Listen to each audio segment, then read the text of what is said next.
Il-mulej ma'kom. U miegħek ukoll. Qari mill-Evanġelju skont San Mattew. Glorja lilek mulej. F'dak iż-żmien Ġesu qal lid-dixxipli tiegħu ngħidilkom li jekk il-ħajja tajba tagħkom ma tkunx ħafna aħjar minn dik tal-kittieba u l-Fariżej ma tidħlux fis-santna ta' smawiet. Smajtu x'intqal lin-nies ta' dari la toqtolx, mela jekk xi ħadd joqtol ikun ħaqqu l-kundanna. Imma jien ngħidilkom li l-kundanna tistħoq ukoll lil min jinkorla l-ħuħ. Jekk imbagħad xi ħadd il-ħuħ jgħidlu ġifa, ikun ħaqqu il-kundanna tas-Sinedriju. U jekk jgħidlu iblaħ, ikun ħaqqu in-nar tal-infern. Mela jekk tkun qiegħed tittella l-offerta tiegħek fuq l-artal u hemm tiftakar li ħuk għandu xi ħaġa kontra tiegħek, ħalli l-offerta tiegħek hemmhekk quddiem l-artal u mur l-ewwel irranġa ma' ħuk u mbagħad ejja tella l-offerta tiegħek. Lil min ikun se jtellek il-qorti ħudu bil-kelma tajba mill-aktar fis waqt li tkun għadek miegħu fit-triq, li ma jmurx jagħtik fidej l-imħallef u l-imħallef fidej l-assis u hekk issipruhek fil-ħabs. Tassew ngħidlek minn hemm ġew ma toħroġx qabel ma tkun ħallast l-aħħar 3 ħabbiet. Il-kelma tal-mulej.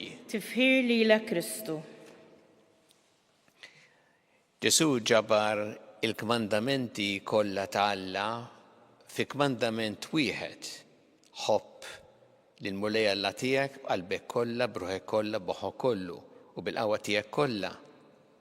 ħobb lil għajrek bħalek innifsek. U meta għamel hekk Ġesu mhux biex il-kmandamenti jagħmilhom iktar laxki, anzi biex jagħmilhom iktar esiġenti u jmur fil-fond tal-qalb tagħna. Dan hu li naraw illum fl-Evanġelju meta Ġesu jgħidilhom smajtu x'intqal lin-nies ta' dari la toqtolx. La toqtolx wieħed mill-kmandamenti ta' Alla. Ġesu jgħid mela jekk xi ħadd joqtol ikun ħaqqu il-kundanna. Ma mbagħad Ġesu jgħid aktar minn hekk, jgħid m'hemmx għalfejn toqtol biex tgħid għamilt ħażin, imma anki jekk inti bi kliemek tinsulenta, tweġġa' lin-nies, tagħmel il-ħsara lin-nies.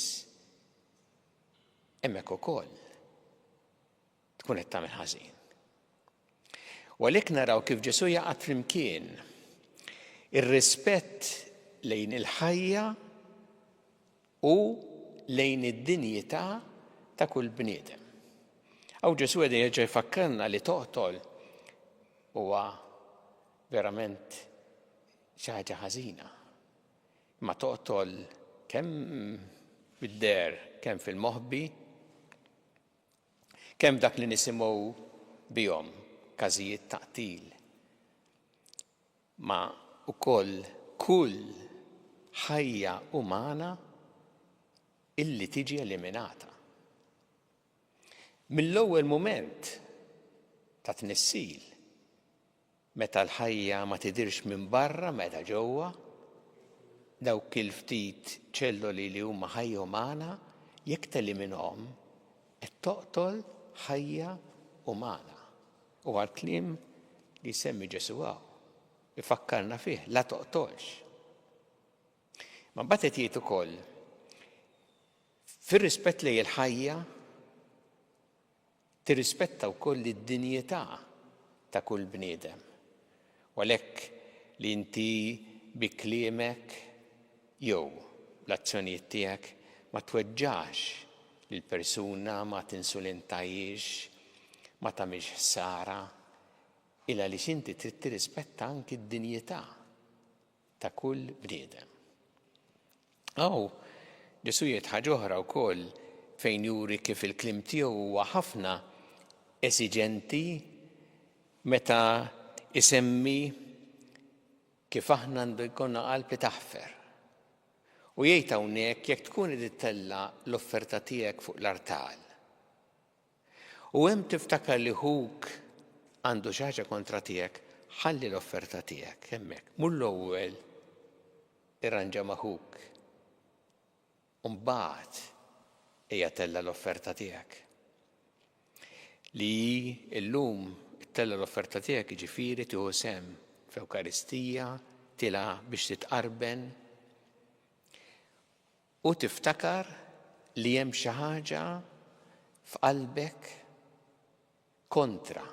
Anzi Ġesu jgħid iktar minn hekk għax jgħid tiftakar li ħuk għandu xi ħaġa kontra tiegħek.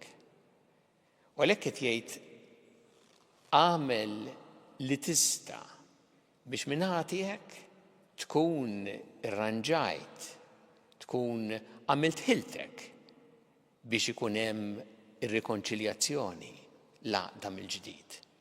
Issa aħna nafu li din mhux dejjem isseħħ illa għaliex jista' jkun li ħuk għandu xi ħaġa kontra tiegħek. Int għamilt l-istajt u baqa' kontra tiegħek.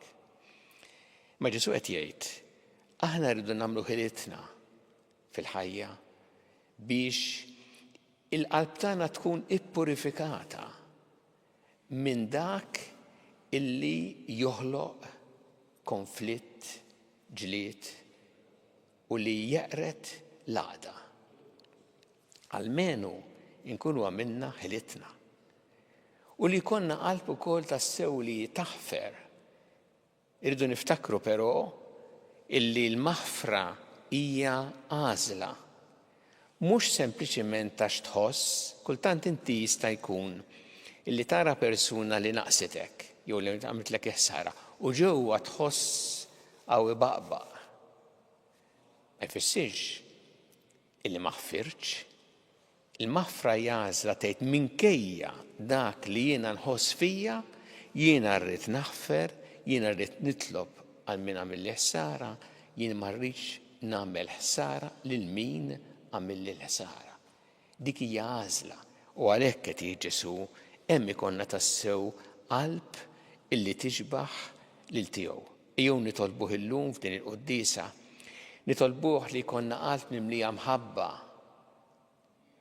li qatt ma tweġġa' jew tagħmel ħsara lil ħadd ieħor u nitolbuh li jkollna qalb mimlija maħfra li tfittex ir-rikonċiljazzjoni l-għaqda biex tassew inkunu nixbħu lilu li huwa ta' qalb li taħfer u tagħder.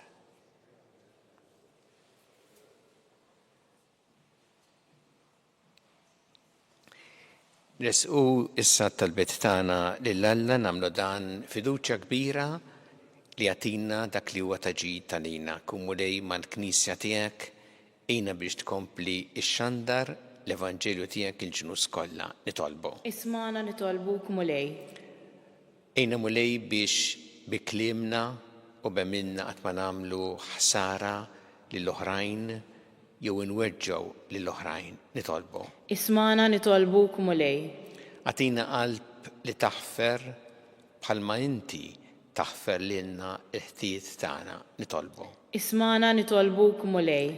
Nitolbuk għal-morda kollha fid-djar tagħhom fl-isptarijiet kemm Malta kif ukoll dawk li qegħdin għall-kura barra minn Malta u għal dawk li jagħtuhom is-servizz u l-għajnuna illi jeħtieġu nitolbu. Ismana nitolbuk mulej.